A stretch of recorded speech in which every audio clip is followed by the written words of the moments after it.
ओम नमो नारायण। आप सबको नमस्कार, सबको प्रणाम। मैं प्रोफेसर सत्यदेव राय, अवकाश प्राप्त भारत सरकार का वरिष्ठ अधिकारी, आज आप लोगों के साथ नवजागरण प्रकाशन के पेज से मुखातिब हो रहा हूँ। मैं आपसे बात कर रहा हूँ।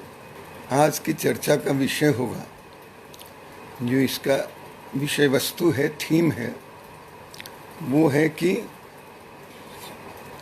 रामायण के विभिन्न पात्रों में जो प्रमुख पात्र हैं उनका एक पुनरावलोकन किया जाए कि कहीं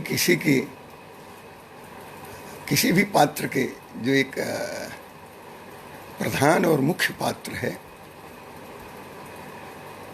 इस रामायण का, वो उसके साथ कितना न्याय हुआ है या कौन उसके जीवन का पहलू रह गया है, छूट गया है। आज उन बिंदुओं पर हम चर्चा करेंगे, बात करेंगे।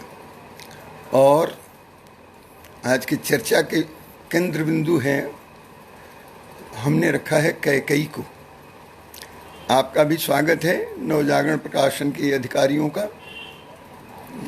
मैंने पहले सबको अपने प्रणाम निवेदित कर दिया है। मैंने आप सभी को नमस्कार है।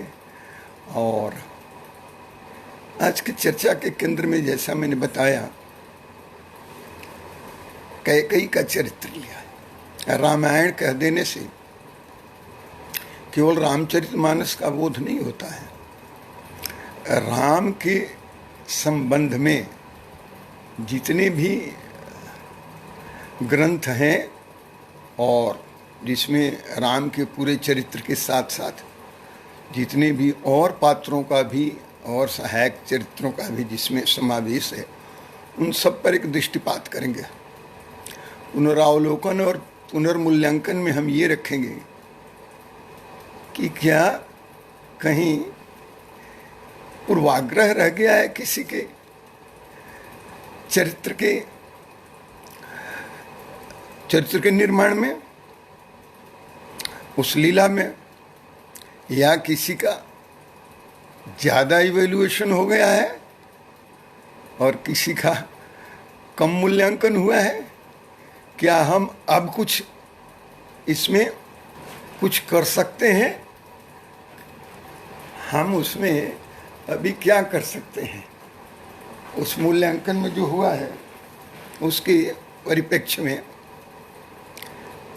जिन कवियों ने, जिन मनीषियों ने रचना की है ग्रंथों की, क्योंकि ये रचना कोई 1500 साल की नहीं है, ना ही ग्रंथों की रचना और ना ही ये लीला। तो भगवान के जो दो स्वरूप बताए गए हैं कि एक नित्य स्वरूप में है और एक लीला स्वरूप में है, तो हम अभी नित्य स्वरूप की बात नहीं कर रहे हैं, अभी लीला स्वरूप की बात है। नित्य स्वरूप में तो भगवान जो है, परमात्मा जो है, अजन्मा है, अव्यय है, अविनाशी है, निराकार है, निर्गुण है। लेकिन जब वही लीला स्वरूप में आता है तो अवतरित होता है। अब जब अवतरित होता है तो अपने पूरे पैराफर्नेलिया के साथ अवतरित होता है, अकेले तो होता नहीं है। तो वो जो आते हैं उनके साथ में पैराफर्नेलिया तामझाम, वो उनका जो चरित्र है, उनकी जो भूमिका है, किस तरह से किसने निर्धारित की है। यदि विधि ने की है, विधाता ने की है, तो अपना भूमिका का निर्वहन कर रहे हैं। तो जो निर्वहन कर रहे हैं उसी के आधार पर कर रहे हैं।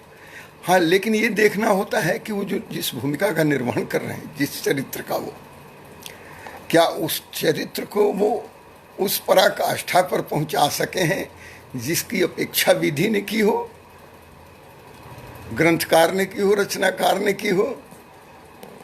और ग्रंथकार, रचनाकार में, इसमें रामायण में कई रामायण हैं। रामायण वाल्मीकि जी का रामायण है, कालिदास जी का रघुवंश है, और रामोपाख्यान है व्यास जी का, मार्कंडे जी का, और अध्यात्म रामायण है, और अध्यात्म रामायण जो है ब्रह्मांड पुराण से है, और मार्कंडे जी का, और फिर रामचरित मानस है। तो जो अभी जिस पर हम चर्चा करेंगे, क्योंकि लोक में और हमारे सामाजिक और राष्ट्रीय जीवन में भी, और अब तो क्योंकि प्रचार प्रसार का युग आ गया है और सूचना क्रांति की वजह से पूरे विश्व में भी अब एक लोक भावना बन जाती है लोगों की कि ये चरित्र कैसा रहा होगा। तो हम आज बैठ के 10,000 साल पहले की घटनाओं का यदि मूल्यांकन करने लगें, उस पृष्ठभूमि में जाके, उस परिप्रेक्ष्य में जाके, तो वो न्याय संगत नहीं हो पाएगा। दूसरी बात है, आज के परिप्रेक्ष्य में यदि आज के परिप्रेक्ष्य में हम ऐसा करते हैं कि उन सारे पहलू को लेके, एस्पेक्ट को लेके, और फिर एक होलिस्टिक सर्वांगीण उसका मूल्यांकन करें, तो कितना समीचीन होगा, कितना प्रासंगिक होगा। तो चर्चा का विषय ये है, हमारी चर्चा का विषय। और जो कैकेयी हैं, कैकेयी महाराजा दशरथ की पटरानी है, 3 पटरानियों में से एक है। महाराज दशरथ के पुत्र हुए हैं राम जी, और ये लोक में प्रचलित है। तो आज जितनी कथा और किंवदंतियाँ, और किंवदंतियों में लोक भावना की भी बात आ जाती है, तो वो सारी चीज़ों को संग्रहित और संकलित करके गोस्वामी तुलसीदास जी ने एक सर्वांगीण चरित्र का निर्माण करने का प्रयास किया है अपने रामचरितमानस के माध्यम से। और मानस के चारों घाट से कथा का प्रवाह जिस तरह से, क्या अद्भुत ग्रंथ है। अब प्रश्न यह है कि क्या इस अद्भुत ग्रंथ में भी कुछ ओमिशन हुआ है, कोई छूट गई है बात, रह गई है बात, या ऐसा तो नहीं है कि उस ग्रंथ में तो चर्चा है लेकिन लोक दृष्टि से वो ओझल हो गई है बात, जिसको हम ओवरसाइट कहते हैं। सो जो लोक दृष्टि से, आम जनता की दृष्टि से चरित्र का वो पहलू जो ओझल हो जाए, हाँ, उसको ओमिशन कहते हैं।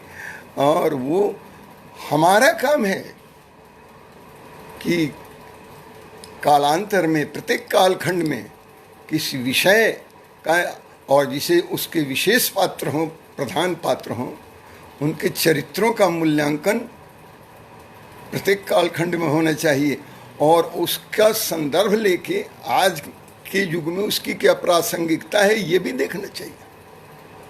यदि ये नहीं देखेंगे तो काव्य तो फिर एक डेड बुक हो जाएगा। कोई भी कविता, रामचरितमानस, रामायण, ये रघुवंश, ये सब महाकाव्य हैं, और ये ऐसे पोथी बांध के रख दी जाएंगे।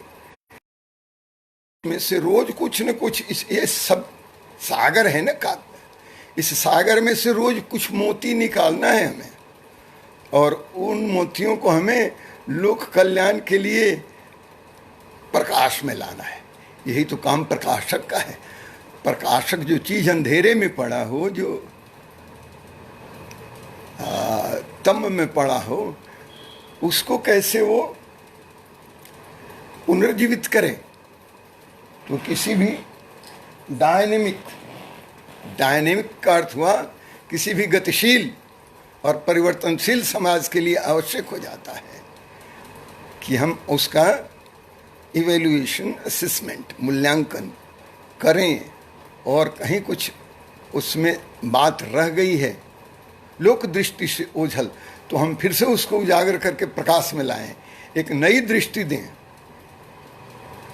क्योंकि हम उसके ऊपर आज उन काव्यों के ऊपर हम उसकी समीक्षा नहीं कर रहे हैं, हम उसका अनुशीलन भी कर रहे हैं, लेकिन हम उसमें शोध भी कर रहे हैं। रामबंधु तिवारी जी, आपका भी स्वागत है, सादर प्रणाम है आपको। तो बहुत सारे लोग इसके प्रेरणा के स्रोत हैं जिन्होंने मुझे ये प्रेरित किया है कि मुझे कैकेयी के चरित्र का एक पुनरावलोकन की तरह से कहीं से मूल्यांकन करने का, और कोई पक्ष रह गया हो तो उसको उद्घाटित कैसे किया जाए, प्रकाशित कैसे किया जाए। सो ये थीम है। अच्छा, आधार क्या होगा? आधार होगा कि रामचरितमानस से जो पूरे उत्तर भारत में नहीं, संपूर्ण भारत में नहीं, विश्व में आज प्रसिद्ध है। विश्व के प्रत्येक भूखंड में आज रामचरितमानस के पाठ पारायण करने वाले लोग हैं, हर जगह रामलीला होती है। उसी लीला में का एक पात्र कैकेयी हैं। अब देखिए, पहले हम इनको स्थापित करते हैं कि कैकेयी कहाँ स्थित है, कैकेयी का स्वरूप क्या होगा। यदि आध्यात्मिक रिल्म में जाके देखेंगे, आध्यात्मिक सतह पर जाके यदि देखेंगे, तो वहाँ हम कैकेयी को देखते हैं कि कैकेयी क्रिया और कर्म, कर्म के जो है वो प्रतीक हैं, क्रिया के प्रतीक हैं। यानी अपने प्रारंभिक जीवन काल से ही इस कैकेयी देश में उनका जन्म हुआ, और उनके पिता कैकेयी राज अश्वजीत जी हुए, जो अश्वों के बड़े शौकीन थे, बहुत अश्व। तो बचपन से ही इनके अंदर वो गुण आ गया कि मुझे सचेष्ट सक्रिय रहना है, जिसको आज के युग में एक्टिविज्म कहते हैं। हाँ, एक्टिविज्म, सक्रियता। और अन्य कन्याओं की तरह, बालिकाओं की तरह, हाँ, इनके 7 भाइयों में से अकेली बहन थी, और 7 भाइयों में अकेली थी। और बहुत एक्टिव शैलेंद्र कुमार वशिष्ठ जी, आपका स्वागत है। ओम नमो नारायण। कैकेयी बचपन से ही अपने अंदर एक्शन और एक्शन पैक्ड उनकी एक्टिविटी होती थी, दैनिक चर्या। इसलिए राइडिंग, घुड़सवारी भी, और घोड़े की देखभाल और उसके युद्ध कौशल में भी इनकी रुचि थी। अब इनका विवाह हो रहा है महाराजा दशरथ से, तो महाराजा दशरथ की पहले पत्नी कौशल्या हैं, दूसरी पत्नी के रूप में हो रहा है। लेकिन महाराजा दशरथ को आमंत्रित किया था किसी कार्यक्रम पर इनके पिता अश्वजीत जी ने। तो महाराजा दशरथ के जैसे आज हमारे यहाँ कोई मंत्री आता है ना जी, तो देखिएगा, ध्यान दीजिएगा, डॉक्टर मधुचंद चक्रवर्ती, बहुत नया विषय आज सुनने के मिलेगा जी, ध्यान से सुनिएगा। हाँ, घबराइएगा नहीं, अच्छी बात होगी, आपको नया आयाम मिलेगा सुनने का, which has not been explored till date, जो कि आज तक उसकी लोगों ने शोध की नहीं है। किया है तो उसको उजागर नहीं किया है, उसको प्रकाशित नहीं किया है। मेरा काम प्रकाशन में लाना है, उद्घाटित करना है। तो जैसे आज के युग में कोई मंत्री आता है तो उसके लिए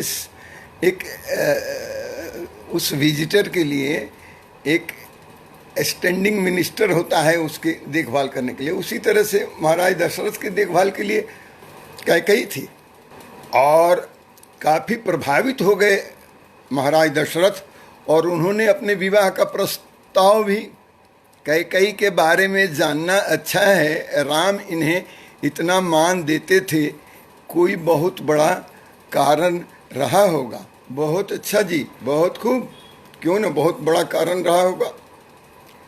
तो मैं आपसे बात कर रहा था कि किंग दशरथ, महाराज दशरथ इतने प्रभावित थे कि इनका पिता से प्रस्ताव कर दिए कि मैं आपकी पुत्री से, कन्या से मैं विवाह करना चाहता हूँ। उन्होंने कहा कि आपकी तो पहले से एक पत्नी है। तो ये प्रत्येक पिता का ये दायित्व होता है। कोई भी पिता अपनी बेटी की कन्या का, जब वो कन्या का दान करता है ना, पाणी ग्रहण कराता है दूसरे से, तो ये सुनिश्चित करता है कि जाके उसके घर में इसको न्यायपूर्ण स्थान मिलेगा, इसको समुचित आदर मिलेगा। अच्छा, ये वही जानता है जो किसी बेटी का पिता है। कोई भी पिता अपने बेटी को ऐसे घर में ब्याहना नहीं चाहता जहां उसको कोई दोयम दर्जे का स्थान हो, सेकेंडरी पोजीशन में न होए। कोई नहीं चाहता। सब कोई चाहते हैं कि मेरी बेटी जाएगी तो वहाँ पटरानी बन के रहेगी, महारानी बन के रहेगी। इसलिए इनके पिता ने शर्त रख दी दशरथ जी के साथ कि देखिए, आपकी पहली पत्नी पहले से है, कौशल्या थी उनकी पत्नी, और उनके कोई संतान नहीं है, आपका कोई पुत्र नहीं है। तो ये आप हमारे से वादा करिए कि मेरी बेटी का, कैकेयी का जो पुत्र होगा वही राज्य का अधिकारी होगा। अब जब कोई ज़्यादा आसक्त हो जाता है किसी के प्रति तो वो कहता है चलिए हाँ ठीक है, ओके होगा। तो इन्होंने इस बात की स्वीकृति दे दी कि ठीक है, कैकेयी का जो बेटा होगा वही राज्य का अधिकारी होगा, वही उत्तराधिकारी होगा, ओके। और फिर उसके बाद विवाह संपन्न हो गया और आ गए। और उसके बाद कई जगह प्रसंग आता है कि सुमित्रा के का विवाह पहले हो गया था, कहीं आता है कि बाद में हुआ था। तो सुमित्रा जी काशीराज की पुत्री थी। अब 3 रानियां थीं और इनके कोई भी संतान नहीं थे। कोई संतान नहीं होने से फिर आप एवरीबडी नोज इट, ये तो सब लोगों को इस बात का ज्ञान है कि विषय को आगे बढ़ाइए जी, विषय आगे बढ़ रहा है, आप भागिए नहीं, आप डटे रहिए। अभी देखिए कहाँ तक विषय आगे बढ़ रहा है। शैलेंद्र कुमार वशिष्ठ जी, आप तो स्वयं वशिष्ठ हैं। वशिष्ठ जी भी इसमें एक बहुत ही प्रधान पात्र हैं रामायण के। पूरे रामायण को घुमा रहे हैं अपने चारों तरफ। लेकिन आज के केंद्र में, आज का विषय का केंद्र बिंदु कैकेयी है। कैकेयी के हम मेरिट डिमेरिट पर भी विवेचन करेंगे, विमर्श करेंगे। आज के युग में इसलिए प्रासंगिक हो गया है कि आज नारी विमर्श का फिर से बहुत एक वाइड स्पेक्ट्रम पर, बड़े पटल पर फिर से विमर्श होने लगा है कि नारी सशक्तिकरण का जो विषय है, विमेन एम्पावरमेंट का, तो विमेन एम्पावरमेंट का लेवल जो है नारी सशक्तिकरण का कहाँ तक जाए, और क्या उस काल में, त्रेता में, रामायण के काल में, क्या नारी सशक्तिकरण की और आवश्यकता थी कि वो अशक्त थी? कैकेयी के चरित्र के देख के लगता है कि वो अशक्त नहीं थी, वो सशक्त थी। They were fully empowered. उन समय की जो वीमेन्स थी, they were fully empowered, पूर्ण रूपेण सशक्त थी।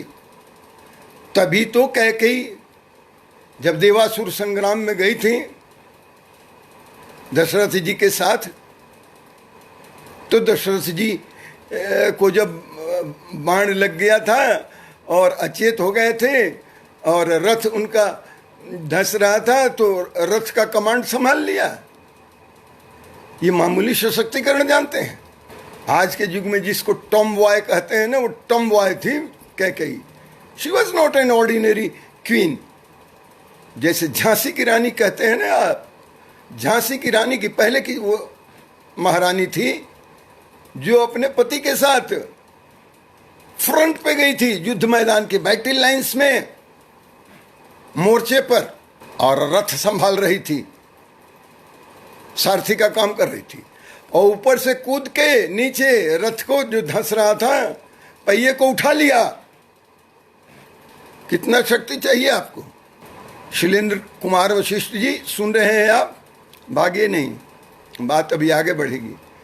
कैकेयी ने दशरथ जी के रथ का चक्का उठा लिया था और संभाल लिया था, और उस समय के दो वरदान थे कि कहते हैं दशरथ जी ने इतना बड़ा काम किया है मेरे जीवन को बचा के कि ये जीवन तुम्हारे लिए ही है, अब दो वरदान कोई मांग लो मेरे से तुम।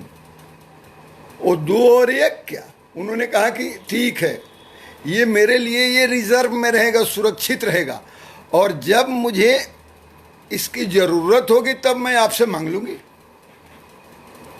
ये आप जब चाहेंगे तब देना नहीं है, ये मेरे ऊपर है। आपने तो वरदान दे दिया है, आपने तो कमिटमेंट कर ली,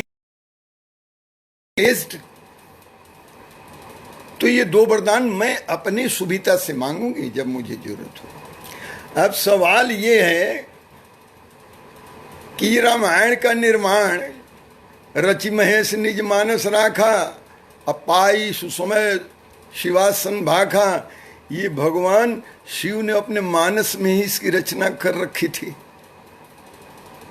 अपने माइंड में ही, और सुसमय पाके, बढ़िया समय पाके, अवसर पाके गिरिजा भवानी को सुनाया। सवाल यह है कि क्या इसका प्लॉट पहले लिखा जा चुका था कहानी का या बाद में? तो कोई भी कहानी बनती है, कोई भी रचना बनती है, कोई भी नाटक बनता है, कोई गीति काव्य बनता है, तो उसका प्लॉट पहले लिख लिया जाता है, स्क्रिप्ट पहले लिख लिया जाता है। और इस डिवाइन प्ले का डिवाइन स्क्रिप्ट, इस दैवी लीला का, दैवी लीला किसकी लीला है? वही जो नित्य स्वरूप में होता है, उसके लीला स्वरूप की जो लीला हो रही है, इस डिवाइन प्ले का डिवाइन स्कीम और डिवाइन प्लॉट पहले से बना लिया था, और सबकी भूमिका निर्धारित कर दी गई थी कि ये भूमिका करना है, समझे? और फिर ये देखना पड़ेगा कि किसकी क्या भूमिका थी, कैकेयी की क्या भूमिका हो सकती है। यदि हेतु होता है अवतार का, अवतार बिना किसी हेतु के नहीं होता है। There is a definite agenda, एक एजेंडा होता है जिसके तहत अवतार होता है। तो जब हम अवतार की और लीला की बात कर रहे हैं, लीला स्वरूप की, तो अवतार लेते हैं तो सारे पात्रों के साथ आते हैं, एक अंग की नहीं होता है। तो भगवान जब आए हैं तो अपने साथ सब और पात्रों को लेके आए हैं, जिसमें कई एक मुख्य पात्र हैं, और उनका एजेंडा क्या है? भगवान राम का एजेंडा देखना पड़ेगा ना, डिवाइन एजेंडा। जब जैसे कृष्ण कहते हैं कि यदा यदा ही धर्मस्य ग्लानिर्भवति भारत अभ्युत्थान धर्मस्य तदात्मानं सृजाम्यहम्, वो बात भगवान राम भी कहते हैं, जब जब हो ही धर्म की हानि या बाढ़ ही अधम असुर अभिमानी, तो होता है तब मैं अलग अलग आई मैनिफेस्ट माई सेल्फ, मैं अपने को अवतरित करता हूं। तो उनका जो जन्म हुआ था भगवान राम का महल में अयोध्या में रहने के लिए नहीं हुआ था, पहले था प्रीडिस्टाइंड, डेस्टिनी थी वो, कि इनको जाके सारे राक्षसों को खत्म करना है। तभी बचपन में ही विश्वामित्र मुनि मांग के ले जाते हैं इनके पिताश्री महाराज दशरथ से कि इन दोनों भाइयों को मेरे पास दीजिए। उसके पीछे का रहस्य था कि इन दोनों को वारफेयर की ट्रेनिंग देनी थी। वशिष्ठ जी के साथ इन्होंने बचपन में भय किशोर जब वहीं सब बराता, तो फिर उसके बाद कह के उन दिन जनेऊ गुरु पितुमाता, गुरु गृह पढ़न गए रघुराई, अल्पकाल विद्या सब पाई, तो पढ़ चुके थे, ज्ञान की बात विज्ञान की बात कर चुके थे, लेकिन शस्त्र विद्या की ट्रेनिंग नहीं दिए थे। इसलिए जरूरी था कि शस्त्र विद्या की भी ट्रेनिंग हो जाए और वो भी राक्षसों से थोड़ा मुलाकात भी हो जाए। तो बक्सर में सबसे पहले मुलाकात ताड़का और मारीच सुबाहु से हो गई। तो फर्स्ट हैंड और हैंड्स ऑन एक्सपीरियंस था राम जी का। तो वहीं से शुरू हो जाता है राम जी का जो एजेंडा है कि मुझे दुष्टों का, राक्षसों का, टेररिस्ट का, आतंकियों का आतंक मिटाना है और साधु जनों का, संतों का, मुनियों का, देवताओं का, उनका सिक्योरिटी प्रोवाइड करनी है, सुरक्षा मुझे प्रदान करनी है, सुनिश्चित करना है। परित्राणाय साधुनाम विनाशाय च दुष्कृताम और धर्म संस्थापनार्थाय संभवामि जुगे जुगे। ये तो कृष्ण जी 5000 साल पहले का, ये 10,000 पहले का एजेंडा इनका था कि yes, I will have to rectify, I will protect all intellectuals and spirituals, and I will destroy all demoniac forces, all devils and all terrorists। इस एजेंडा पर आए थे और इस एजेंडा में उनकी मां कैकेयी क्या करती है, उनकी भूमिका क्या है, इस पर हमें, इस कसौटी पर हमें देखना है कैकेयी के चरित्र को। ऐसे तो सब लोग कहते हैं कि हाँ जी सब, यानी लोक में लोक निंदा का विषय हो गया है। किसी को यदि स्टेप मदरली ट्रीटमेंट की बात करते हैं, सौतेला व्यवहार का, तो कह देते हैं कैकेयी की तरह सौतेला व्यवहार करी, जबकि कैकेयी का सौतेला व्यवहार नहीं था। हाँ, भगवान राम को बचपन से ही अपनी माता कैकेयी से अधिक प्रेम था। बड़े परिवार में ऐसे होता है। अब जो लोग एकल परिवार में रहते हैं उनको तो पता ही नहीं है। विषय को आगे बढ़ाइए, थोड़ा आप भी आगे कुछ लिखिए। ये मैं बैठा थोड़े हूं, हाँ जी मैं बैठा नहीं हूं। प्रणाम अखिलेश कुमार, प्रणाम आपको भी, अखिलेश कुमार राय प्रणाम आपको भी। बहुत प्रिय थी कैकेयी और कैकेयी को राम भी बहुत प्रिय थे। मैं बात कर रहा था एकल परिवार में ये सब समस्या नहीं है, लेकिन बड़े परिवार में तो है, जहाँ 2-3 महिलाएं हों, 3-4 बच्चे हों तो होता है। हम भी बड़े परिवार में थे, इसलिए हमारी माँ ने उतना प्यार नहीं किया मुझे। अब मेरी भी प्रिय मेरी माँ नहीं थी उतनी जितनी कि मेरी दादी थी। दादी का मैं प्राण था, दादी की प्राण मेरे में ही बसती थी। ऐसा होता है। भगवान राम के अति प्रिय थी, कौशल्या से भी अधिक प्रिय थी कैकेयी, और कैकेयी को राम भी उतने ही प्रिय थे। आपको मालूम है, सब पढ़ते हैं, सबको भी मालूम है कि प्रारंभ में कैकेयी राम को वन भेजने के लिए और डिथ्रोन करने के लिए, राज सत्ता से निष्कासित करने के लिए उस पक्ष में नहीं थी, विरुद्ध उनके नहीं थी। वो तो प्रसन्न थी कि हमारा बेटा राम कल से क्राउन प्रिंस बनने जा रहा है, जिसका राज्याभिषेक हो रहा है।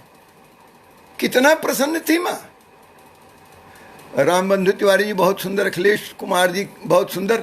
और देखिए सुंदर को देखिए, सुंदर बनाइए सुंदरतम, तब सत्यम शिवम सुंदरम होता है। ये साहित्य है ना, ये वेदांत नहीं, ये साहित्य है। साहित्य का मतलब होता है कि सब कुछ समेट लेने वाला, इंक्लूसिव। इंक्लूसिव को कहते हैं साहित्य, इंक्लूसिविटी। समाज का जो रंगीन चेहरा है वो भी साहित्य दिखाता है, जो कदरूप बदरूप हो वो भी दिखाता है, बदरंगी और रंगी दोनों दिखाता है, वो साहित्य है। तो साहित्य में तो एक सर्वांगीण दृष्टि होती है ना, केवल उसका एक ही पक्ष, सुंदरतम पक्ष नहीं दिखाता है। फिर भी साहित्य को सत्यम शिवम सुंदरम इसलिए कहा कि जब साहित्य सत्य पर आधारित होगा तो वो शिवम होगा, यानी कल्याणकारी होगा, और जो सत्यम होगा और कल्याणकारी होगा वो सुंदरम भी होगा। इस आलोक में मैं बात कर रहा हूं आपसे। अब आप जब देखते हैं कि भाई कैकेयी जब initially she was not prepared, प्रारंभ में वो राम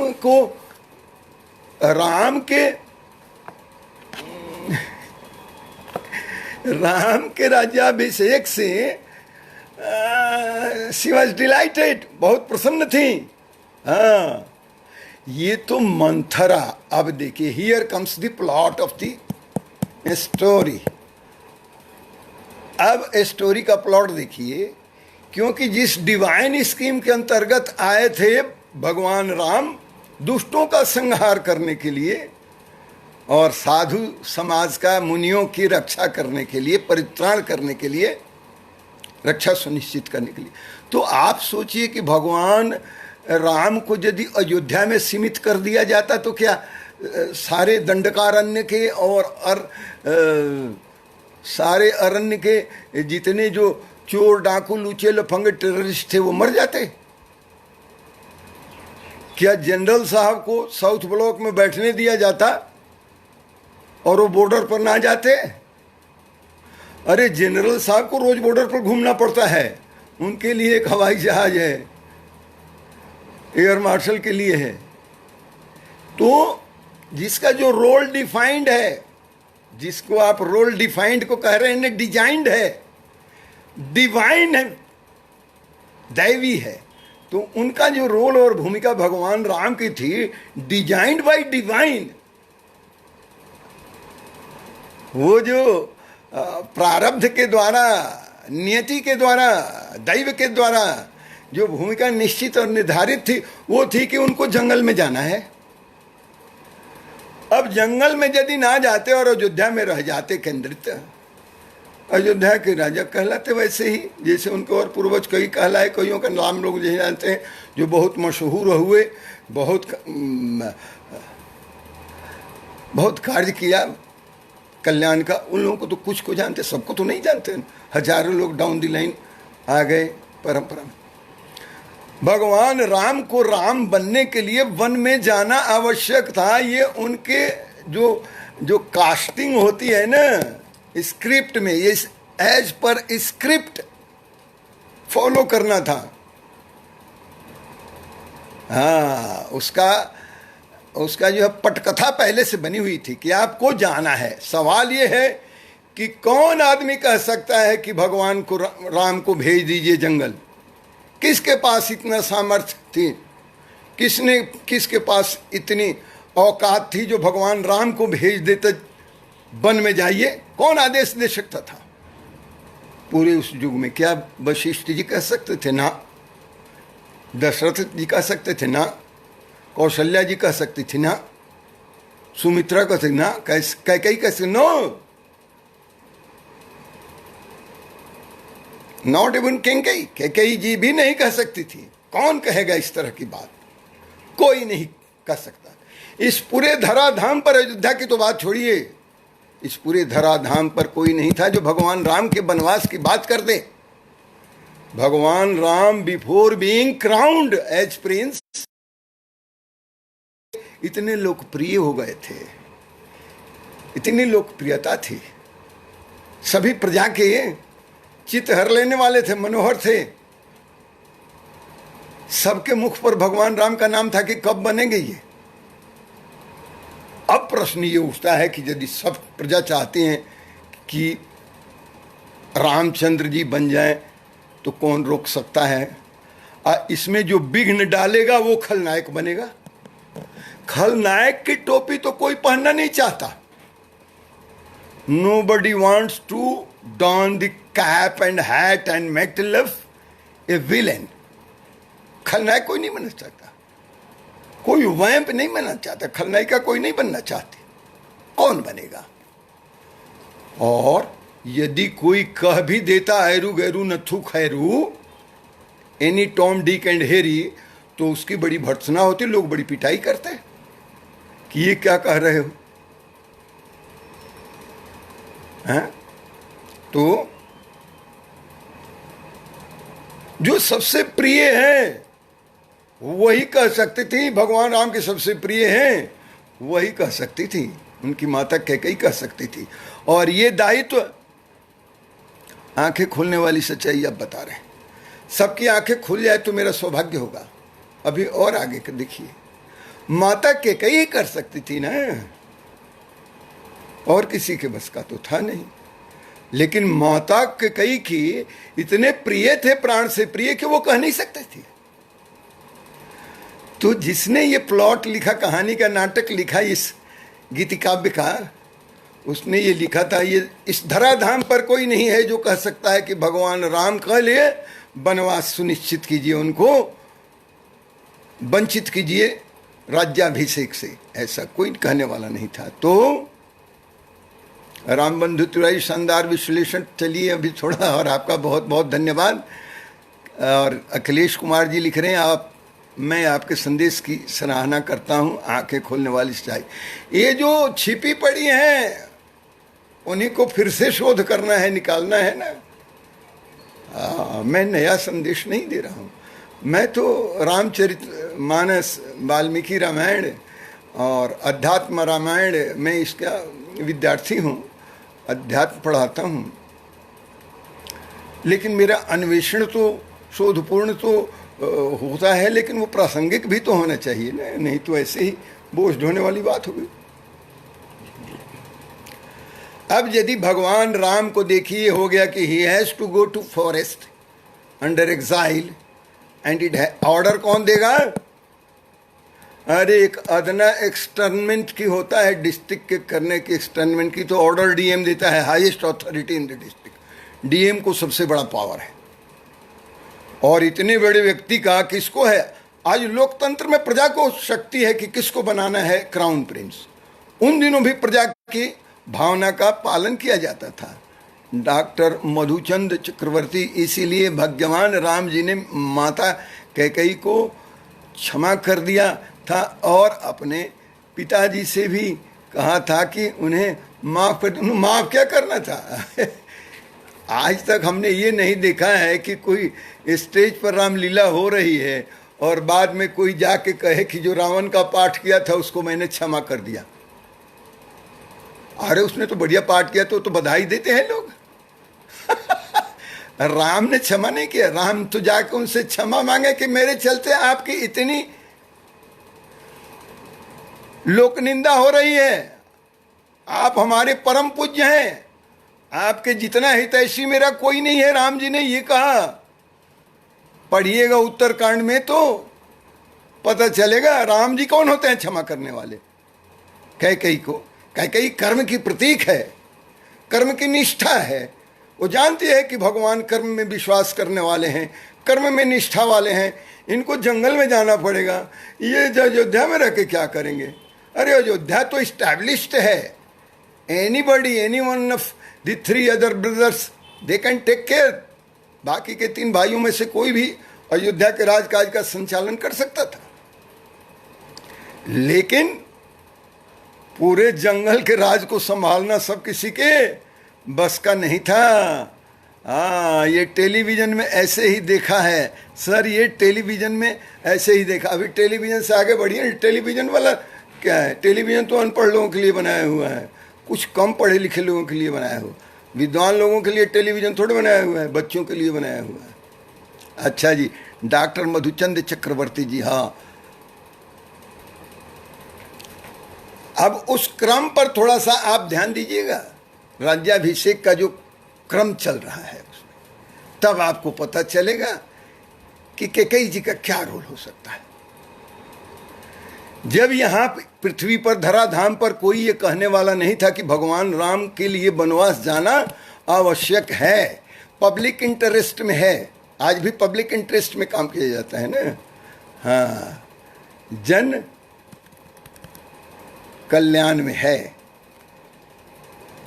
लोक कल्याण में है, तो public interest, any action and decision is taken in public interest. लेकिन ये कहने वाला तो कोई चाहिए कि लोक इंटरेस्ट है, इसमें लोक हित है, जनहित में है, ये कोई नहीं कहने वाला था। तब जब देखे कि ये बात तो बन जाए, बिगड़ जाएगी, प्लॉट हमने कुछ और बनाया है, एजेंडा और बनाया है, भूमिका और बनाई है, और कल राम जी का राज्याभिषेक होने जा रहा है, तो सारे देवता घबरा गए कि यार हम लोगों का काम कैसे होगा, ये दुष्ट कैसे मरेंगे जाएंगे, टेररिस्ट कैसे खत्म होंगे। कुछ करना चाहिए, कहीं ऐसा ना हो कि प्लॉट ही बिगड़ जाए और ड्रामा ठीक से ना हो, लीला ठीक से ना हो, क्या करेंगे? तो गए जो उनकी स्क्रिप्ट लिखने वाली थी माँ शारदा, उनके पास गए कि आप तो बहुत बड़ी लेखिका हैं, आप तो बहुत बड़ी विद्वान हैं, वाणी पर विराजमान हो जाते हैं, किसी के लेखनी में विराजमान हो जाती हैं, सर्वगुण संपन्न हैं, आप जो चाहे कर सकती हैं। आज बहुत बड़ा काम हम लोगों का फंसा हुआ है। We are stuck up in a jam, road jam में नहीं, लॉग जाम में नहीं। हाँ, हमारा एजेंडा पर ही अभी विराम लग गया है। पूछी क्या एजेंडा पर विराम लगा है जी? अरे कल राम का राज्याभिषेक होने जा रहा है। तो कहे कि तो बड़ी खुशी की बात है, राम का राज्याभिषेक। अरे खुशी की नहीं, राज्याभिषेक हो जाएगा तो उनको फिर गद्दी से कौन उतारेगा? और गद्दी से कोई नहीं उतारेगा तो वो फिर ये राक्षस लुचे लफंगे घूम रहे हैं जंगलों में, मुनियों को ऋषियों को परेशान कर रहे हैं, कौन उनको मारेगा? तो कहे कि हाँ ये बात तो है। तो क्या करना है? तो आप किसी तरह से ऐसा करिए कि ये कल ये होने ना पाए राज्याभिषेक। उन्हें वाह, इसी काम के लिए हम बैठे हुए हैं, राज्याभिषेक तो मैं क्या करूं? अरे आप कुछ उपाय करिए, please do something, the matter is very serious, बहुत गंभीर विषय है, लोक कल्याण की बात है, आप इस पर सोचिए। You apply your self, ponder it over. कहते ठीक है। तो ये जो मंथरा है, इसमें ये मंथरा आई हैं कहाँ से? इनकी नैहर से आई हैं। हाँ, अपने मायके से लेके आई हैं। इनकी दासी थी और इनके मिजाज को जानती थी। तो सबसे पहले मोहित करना जो काम था सरस्वती का, सबसे पहले देखा जाता है कि who is the key player in the game. Kitchen cabinet में घुसा जाता है। किचन कैबिनेट तो आप तो जानते हैं, जो लोग शासक हैं, प्रशासक हैं, उनके किचन में जिनकी पहुंच है वहां तक घुसने का प्रयास किया जाता है, प्रभावित करने के लिए किसी निर्णय को। अच्छा, अब मोदी जी के निर्णय को कौन प्रभावित करेगा? कोई किचन कैबिनेट ही नहीं है। जब उनकी कोई यहाँ परिवार का रहता है, न माँ रहती है, न पत्नी रहती है, न भाई रहता है, न भतीजी, न कोई रहता है, न तो किचन कैबिनेट वाला। इसको कहते हैं, हाँ जी ध्यान से सुनिएगा, पढ़े लिखे लोग देख लेते हैं कि टेलीविजन पर दिखा था।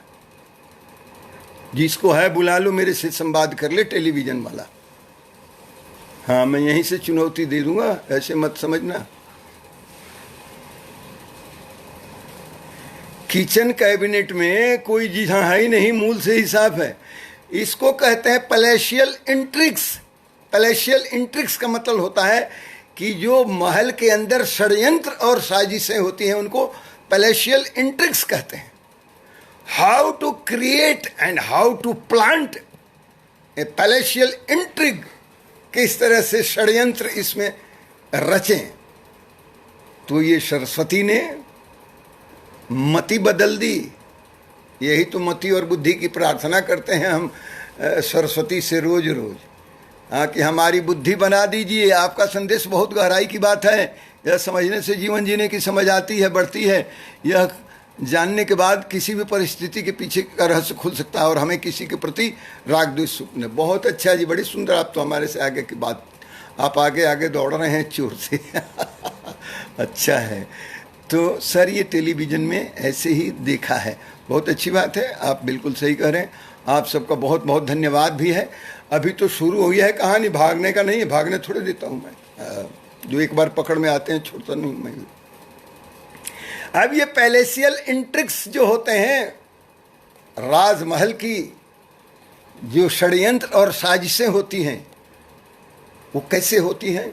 तो वहाँ से उसका सूत्र पकड़ा माँ शारदा सरस्वती ने और शी कन्फाइडेड, रहस्यमय स्थिति में जाके बता दिया कि तू ऐसा इंतजाम कर, तेरा प्रभाव, तेरी बात मानते हैं, तू सेवा में रोज रहती है ना, पटरानी है जो कहीं कहीं इनका कान ऐसे भर दे, ऐसे भर दे कि कल किसी वजह से, और सारा काम दिन भर में ही होना है, कल किसी वजह से ये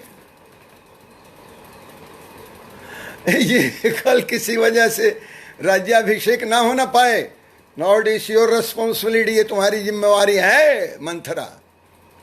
मंथरा ने कहा कि बाप रे, ये तो बड़ा मुश्किल काम है, कहीं किसी ने मुझे ये जान लिया कि मैंने ये सब किया है तो मेरा कुशल नहीं है, मेरा क्षेम नहीं है, मार के मुआ देंगे लोग।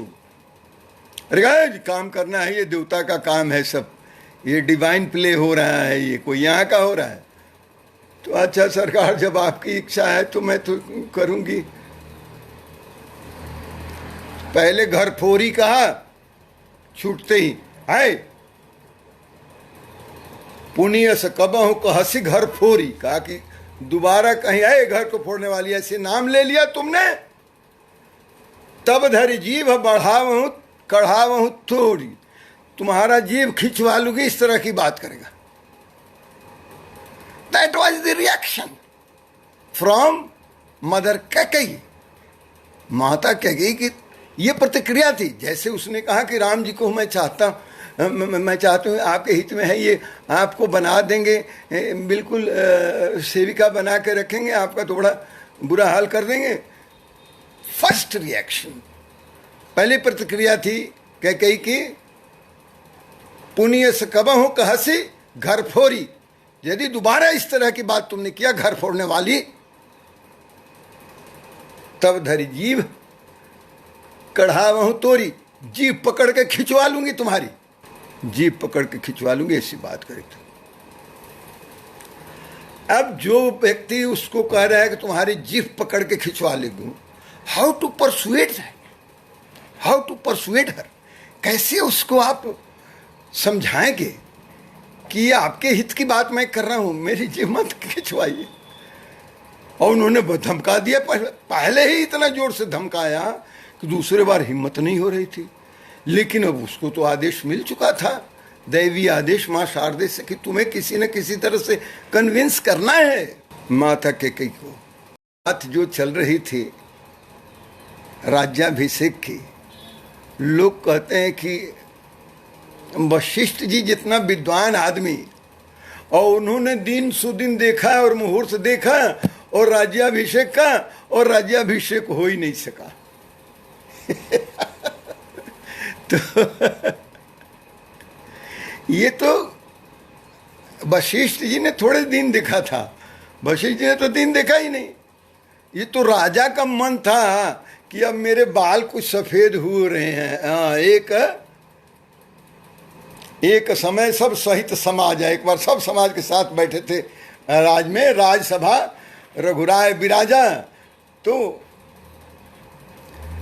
राय संहार मुकुट कर लीन्हा, थोड़ा सा मुकुट को संभाले, इधर उधर हो गया था, तो देखे इधर हाथ में मुकुर लेके, ओहो बदन बिलो कि मुकुट समकिन्हा, मुख को देख के और मुकुट को थोड़ा सीधा किया तो देखा कि ये तो मेरे बाल कुछ श्वेत हो रहे हैं। ओ श्रवण समीप भय सित केसा, श्रवण समीप भय सित केसा, कान के पास के मेरे भी बाल कुछ सफेद हो रहे हैं, तो बुढ़ापा का तो लक्षण है। मनोहु जर्षपन अस उपदेशा, देखे जब बाल सफेद थे महाराज दशरथ की, अब लगता है कि उपदेश देना शुरू कर दिया है। जरठपन यानी बुढ़ापा ने, क्या कि निपनुवराज राम कहु देहू, ये मेरे बाल सफेद जो है संकेत दे रहे हैं कि नृप है राजा, आप युवराज भगवान राम को बना दीजिए, क्राउन प्रिंस बना दीजिए राम को। अब ये मैसेज आ गया है, define message, time for me to hand over the charge of the state, किनको? क्राउन प्रिंस को, भगवान राम को। निपजुबराज राम कहूँ देहू, आजीवन जन्म लाभ खिन लेहू, जीवन का और जन्म का लाभ लीजिए ना, जीवन सार्थक हो जाएगा, जन्म भी सार्थक हो जाएगा। लोग कहेंगे वाह क्या महाराज दशरथ थे, अभी तो ठीक ठाक थे, लेकिन बेटा को बना दिया युवराज और दे दिया उनको सारी सत्ता सौंप दिया, राज्याभिषेक करा दिया।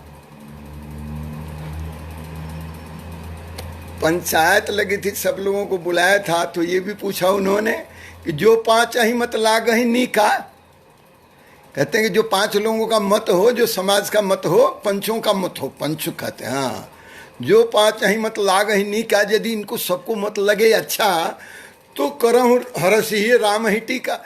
तो मैं हर्षपूर्वक राम के राज तिलक कर देना चाहता हूँ। तो ही कंसल्टेड ईच एंड एवरीवन, सबके सलाह लिए थे और चारों तरफ उत्साह था। भगवान राम को भी बता दिया गया था कि अब आपका राज्याभिषेक कल होगा। गुरु वशिष्ठ जी जाके बता दिए थे कि कल आपका राज्याभिषेक होना है, इसलिए आप आज की रात को पूजा पाठ करके पाकीज़गी से, शुद्धता से, शौच के साथ रहेंगे और देवी देवता का पूजन करेंगे। सवेरे के प्रोग्राम के लिए आप तैयार हैं। इवनिंग में लॉर्ड राम वाज इन्फॉर्म्ड, बता दिया गया था कि कल होना है। और सुबह में क्या होता है जी? लह तो सुबह में ही कान भर भर के जब पका दिया और कुछ सुनने के मूड में आ गई कैकई जी कि अरे आपको तो ये सौतन बना के और सेवक बना के रखेंगी, जब कौशल्या हो जाती है ना राजमाता, तब देखना आपका क्या होता है। ये अखिलेश कुमार की भगवान की असीम कृपा है कि उन्होंने मुझे आप तक पहुंचाया है। भगवान की कृपा तो है ही कि आप और हम मिल रहे हैं, बिना भगवत कृपा के हम आप कैसे मिलेंगे, असंभव है। सब ये डिवाइन प्ले है। तो उसने याद दिलाया, शी रिमाइंडेड। किसने? मंथरा ने रिमाइंड किया, स्मरण दिलाया कि आपके 2 वरदान आप कहती थी ना कि महाराज दशरथ की तरफ ड्यू हैं, बाकी हैं, आपको लेना है, उनको देना है, तो क्यों नहीं मांग लेती हैं अभी ये 2 वरदान में कि आपके बेटे भरत को राज मिल जाएगा। हाँ, तो 2 वरदान भूप सन थाती के रूप में है, रिजर्व के रूप में है, सियोरिटी के रूप में है, अमानत के रूप में है, धरोहर के रूप में है। आपके 2 वरदान महाराज दशरथ की तरफ से, राजा जी की तरफ से। 2 वरदान भूप सन थाती आ मांगहु आज जुड़ावहु छाती। अरे आज मांग लीजिए और छाती को शीतल कीजिए। मांग लीजिए कि भारत को ही राज तिलक दे दिया जाए, और दूसरा मांग लीजिए कि राम जी को वनवास दे दिया जाए। अब क्रंच यहाँ है, जब उन्होंने कहा कि लेकिन ये all of a sudden how can I do it, एकाएक मैं कैसे करूँगी, तो कई सुझाव देते हैं कि आप कोप भवन में जाके बैठ जाइए। हाँ, राजा लोगों के यहाँ एक कोप भवन होता है कि कोई जब रूठ जाता था तो उस भवन में चला जाता था, तो लोग जान जाते थे कि अब ये खाएंगे पिएंगे नहीं, ये रूठ गए हैं। तो उनको मनाएगा कौन? तो रूठे रूठे पिया को मनाने की तो अलग बात है, लेकिन रूठी हुई पत्नी है तो उनको भी मनाना है। तो कहें कि आप कोप भवन में चले जाइए। अब कैकेयी जी जब कोप भवन में चली जाती हैं, ले तो शाम को पता चला, अभी सवेरे से तैयारी हो रही थी राजकाज की, सबको ऑर्डर दे दिया गया था सजाओ सब, तोरण और चारों तरफ पौधे लगाओ, गमले लगाओ, हरियाली करो, पेड़ लगाओ फलदार झालदार, बाजार भी लगा दो, सब कुछ ठीक ठाक हो गया। शाम को पता चला क्या कि महारानी कैकेयी तो कोप भवन में है। पता चलते तो महाराज दशरथ के पांव से जमीन खिसक गई, राम बंधु जी, और महाराज दशरथ सीधे पहुंचते हैं without asking anyone. He rushed to his darling and dearest queen Kaikeyi के पास पहुंच गए। क्या बात हो गई महारानी, क्या है कहिए, किसका गर्दन उड़ा दें, किसकी आयु कम हो गई है, किसके जमराज आ गए हैं, बोलिए क्या चाहिए, क्या बात है, किस लिए आपने क्रोध किया है। बताइए तो सही। तो वो कह रहे हैं कि क्या बताऊं, बताऊं क्या? बोले कुछ भी मांगना है मांग लीजिए। तो वो कहते हैं धीरे से कि मेरे 2 वरदान आपकी तरफ ड्यू हैं, आप 2 की 4 मांगिए। जैसे विश्वामित्र को प्रारंभ में कहे थे, मांगहु धेनु धाम धन कोसा।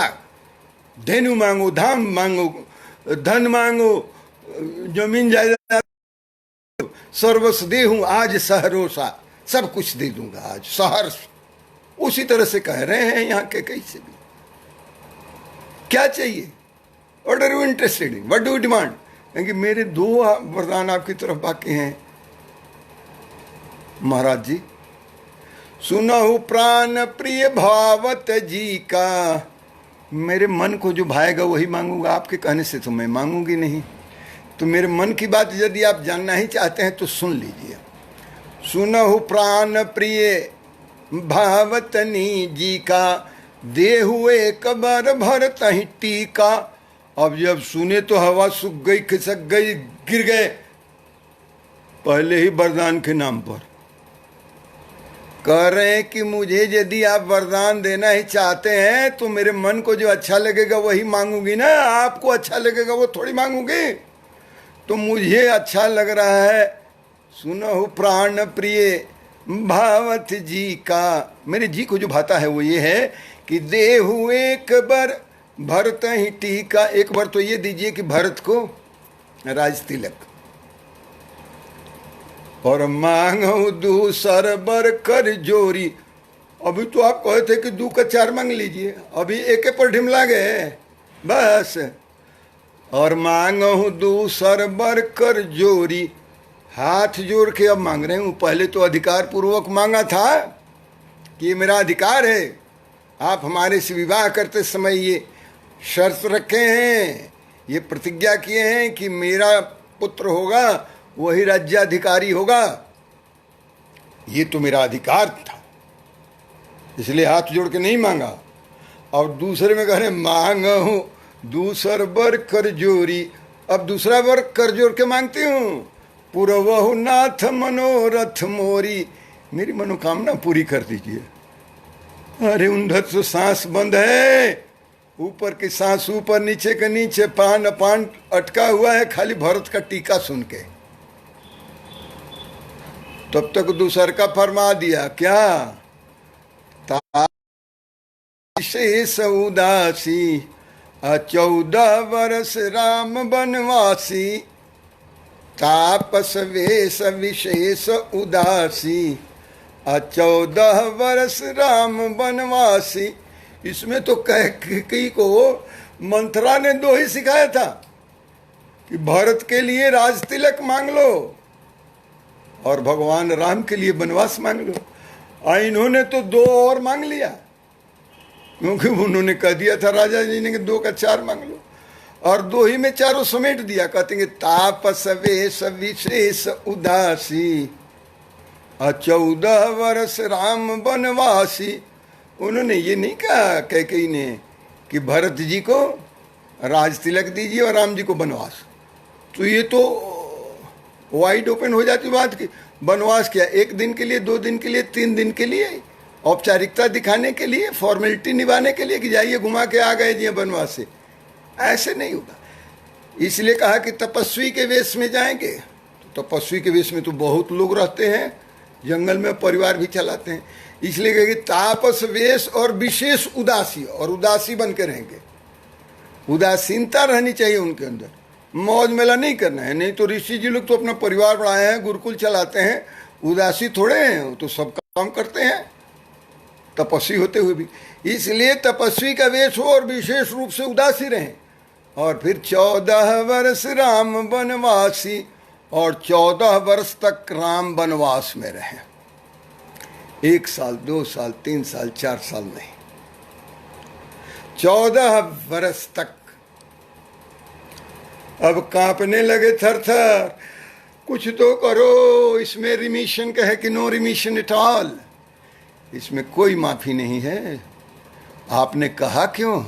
आप क्या समझते हैं कि हम वरदान मांगेंगे तो कोई भूंजा खाने के लिए मांग लेंगे, एक दौरी भूंजा? अच्छा, भरत की राउर पूत न हो ही, कहते हैं क्या भरत आपके पुत्र नहीं है जो इतना कांपने लगे इनके राज तिलक का नाम सुनते हैं? भरत की राउर सूत न हो ही, भरत की राउर पूत न हो ही, आने हूँ मोल बेसाही की मोही। या मुझे अब खरीद के लिए आए हैं, मुझे खरीद के लिए आए हैं। अच्छा, एक ये भी है, इसको पहले था अब तो ये कम हो गया, ये भी एक रिवाज था बेटी बेचवा का। बेटी लोग बेच देते थे, खरीद के लोग ले आते थे और शादी करते थे। ये कह रही है एग्जैक्टली दैट इज व्हाट कह के इज टेलिंग। आप क्यों 14 मांगा? There is a plan, divine plan behind this time period. 14, 12 क्यों नहीं मैं 10 क्यों नहीं मैं? पहली बात ये देखिए, 14 वर्ष के ठीक 14 वर्ष पूरा होते ही रावण की आयु इस धराधाम पर पूरी हो गई थी। 14 वर्ष पूरा होते होते रावण को मरना था, और इसलिए 14 वर्ष कहा कि जैसे 14 वर्ष पूरा होगा रावण का खात्मा करके और सब, तब ये लौट आएंगे। ये सरस्वती को पता था। सरस्वती ब्रह्माणी भी है ना, ब्रह्मा को जो पता है सरस्वती को भी पता है। सरस्वती को पता था कि अभी से 14 साल तक रावण का जीवन काल है, तो इस पूरे काल में रावण जब रह जाएंगे, मरणासन हो जाएंगे, तो राम जी 14 साल रहेंगे, तो उसके ऊपर उसका चढ़ाई करके ख़त्म कर देंगे और 14 साल में सबको रौंद देंगे। दूसरी बात, महाराज दशरथ की आयु पूरी हो गई थी, दूसरे दिन उनको मर जाना था, और किसी वजह से नहीं मर सकते थे। वो शापित थे कि पुत्र वियोग में मरना है, तो वो श्राप भी उनके ऊपर फलित होना था। श्रवण कुमार के पिताजी का, यज्ञदत्त जी ने जो श्राप दिया था, पुत्र शोक में तुम्हारा अंतकाल होगा, तो वो पुत्र वियोग कब होगा कि होगा? उनकी आयु तो पूरी हो गई है, तो वो आज ही होना है, कल से ही जाना है तैयार होकर भगवान राम को, और उसके बाद दशरथ जी की आयु पूरी हो जाएगी। वो भी बात थी। और ज्योतिष का एक प्रमाण है कि ग्रह दशा ऐसी थी, शनि की दशा ऐसी थी भगवान राम के कुंडली में कि उनका राज्याभिषेक नहीं हो सकता था। 14 साल तक वो राजा बन ही नहीं सकते थे, राजगद्दी पर बैठ ही नहीं सकते थे। लेकिन उस कुंडली में शनि इतना प्रबल भी था कि दूसरा कोई भी उस गद्दी पर नहीं बैठेगा। ये भी भविष्य की कूख में था कि इस राजगद्दी पर इस ग्रह रचना के मुताबिक कन्फिगरेशन, प्लानिटरी कन्फिगरेशन जो उनके हॉरोस्कोप में है भगवान राम के, 14 वर्ष तक ये राजा बन नहीं सकते हैं। लेकिन ये भी है इतना स्ट्रांग उनका हॉरोस्कोप वहाँ शनि, कि वो कहता है कि वो नहीं बनेंगे तो दूसरा कोई भी नहीं बनेगा। और उस राजपद पर, राजगद्दी पर 14 वर्ष बाद आके वो ही स्थापित हो गए। He will be coronated on that throne. उस राजगद्दी पर उन्हीं का राज्याभिषेक होगा, 14 साल बाद होगा, अभी नहीं होगा। 14 में ये है कि जानती थी, एक मत ये है कि जानती थी कैकेयी कि यदि 1 साल में आने का हो तो 1 साल में, जिसको अंग्रेजी में बोलते हैं फर्मली इन सैडल, ठीक से अभी स्थापित नहीं रहे होंगे भरत जी, तो भरत जी को जनता हटा देगी और राम जी फिर राजा बन जाएंगे 1 साल में। लेकिन 14 साल जंगल में रहेंगे, वन में रहेंगे, और वो भी तपस्वी के वेश में रहेंगे, और वो भी उदासी बन के रहेंगे, तब फिर उनके अंदर से राजकाज का भाव निकल जाएगा। 14 साल के बाद आएंगे, और तब तक 14 साल में भरत जी पूर्ण रूप से स्थापित हो जाएंगे as a ruler of, as a king of Ayodhya. Ayodhya के महाराज की तरह एकदम फर्मली इन सैडल होंगे ये। तो राम आएंगे भी तो उनको कोई रुचि नहीं होगी, छोड़ेंगे, ठीक है भरत जी को चलाने दीजिए, क्योंकि तपस्या जो है 14 साल की और उदासीनता उनको राज्य में राज चलाने के लिए फिर से प्रेरित नहीं करेगी। 14 साल का ये भी है कि 14 साल में एक साल में एक नीति का पालन, 14 नीति सीखेंगे Bharat ji, and he will be full fledge king and nobody can challenge him. तो चक्रवर्ती राजा बनेंगे। और क्या हो जाएगा जी? और ये हो जाएगा कि यदि ये नहीं होगा और कम दिन में ही, थोड़े दिन में आ जाएंगे, तो जनता 2 दिन में घूम के आ जाएंगे, 10 दिन में घूम के आ जाएंगे, तो जनता और सलाहकार सब मिल के यदि नज़दीक में ही रहने का बोल दें कि जाके चित्रकूट में पंचवटी में से लौट आइए, तो वहाँ कोई एडवाइजर राम जी का मिल जाएगा, कहेगा कि उठा के फेंक दीजिए भरत को, यहाँ बैठ जाइए। इसलिए 14 वर्ष कहा कि घूमिए जंगल में, और कहीं 2 महीने 6 महीने में आ जाते तो जनता उठा के फेंक देती भरत जी को। कहते ये तो बाहर जाके बैठे हैं नंदीग्राम में, तो इनसे क्या राजकाज चलेगा। इसलिए 14 साल और जो प्लान बन रहा था इनका, जिसको पैलेशियल इंट्रिग्स कहते हैं, उसमें इनको बताया नहीं गया था, तो कैकेयी इसलिए क्षुब्ध थी।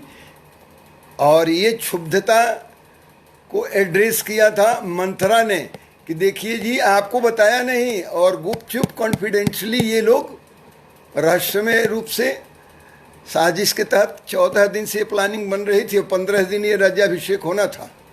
तो इसलिए एक दिन का जो डिले करके आए हैं ना, एक साल मांग लीजिए तो 14 साल हो जाए।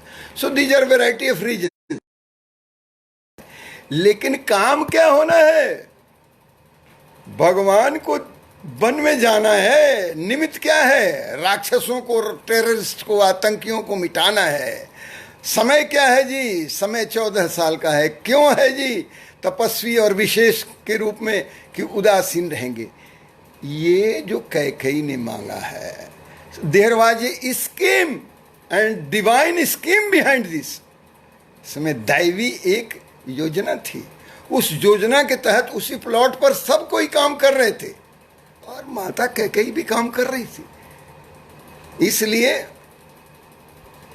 जब वनवास से लौटते हैं, लंका विजय करके लौटते हैं, सेना के साथ लौटते हैं भगवान राम, तो सबसे पहले जाते हैं माता कैकेयी के पास और हाथ जोड़ के प्रणाम करते हैं, चरण पड़ते हैं और कहते हैं आपकी कृपा से ये सब हुआ है। आपने मेरे लिए कितने कितने लानत मलानत, कितने इल्जाम, किसी ने आपको उल्टा कह दिया, किसी ने पापनी कह दिया, किसी ने कलंकनी कह दिया। ऐसा एड्रेस आपको अनकॉल्ड फॉर, अनवारंटेड, अनावश्यक आपके लिए नहीं है। ये सब तो मुझे मेरे चलते हुआ। इस सब का दोषी मैं हूं। मां क्षमा करिएगा मुझे, मां मुझे क्षमा करिएगा। Lord Ram was begging before Kaikeyi ji. Kaikeyi ने कोई क्षमा थोड़े मांगना है। कैकेयी ने तो अपना पार्ट किया है। Everybody played his role according to divine play. Yes, Kaikeyi को समझना और चरित्र को समझना आपको पढ़ना पड़ेगा, बहुत डूबना पड़ेगा। शील स्नेह को रघुवीर सरिस संसारा, शील स्नेह निवाहन हारा। शील और स्नेह का निर्वहन करने वाला भगवान राम की तरह कौन है? आज का पंच लाइन यही है। आप लोगों को बहुत बहुत धन्यवाद और ढेर सारा साधुवाद। हम तो बोलते हैं, मैं तो प्रवचन करता हूँ वेदांत का और शास्त्रों के ऊपर मेरा विमर्श होता है। पौराणिक संदर्भों में मैं नहीं जाता, लेकिन क्योंकि बचपन से संस्कार है तो अध्ययन तो है ही, कुछ पुराणों का भी और कुछ ऐतिहासिक और पौराणिक संदर्भों का ही। तो ऐसे ही गाहे बगाहे मिलते रहेंगे। आप सबको बहुत बहुत धन्यवाद जो हमारी बात सुने। हमें सुनने वाले बहुत कम मिलते हैं। ओम नमो नारायण और बहुत बहुत धन्यवाद आप लोगों का। और किसी को कुछ पूछना है, anybody interested in any question, I will entertain, I will reply to that. It will be my pleasure. बहुत बहुत आभार आपका नवजागरण इस सुंदर प्रस्तुति के लिए, अति उत्तम। आप कोई प्रश्न भी करना चाहेंगे तो ये मेरा सौभाग्य होगा, मेरे लिए प्रसन्नता का विषय होगा। और फिर कभी मिलूँगा तो आपसे मुखातिब होऊंगा। बहुत बहुत धन्यवाद आप लोगों का। अखिलेश कुमार जी बहुत अच्छा, आप इतने दूर रह के भी हमारे हृदय में करीब रहते हैं। हाँ, तो मैं पहचान लेता हूँ कि अखिलेश कुमार जी वो मन से बैठ के देख रहे हैं।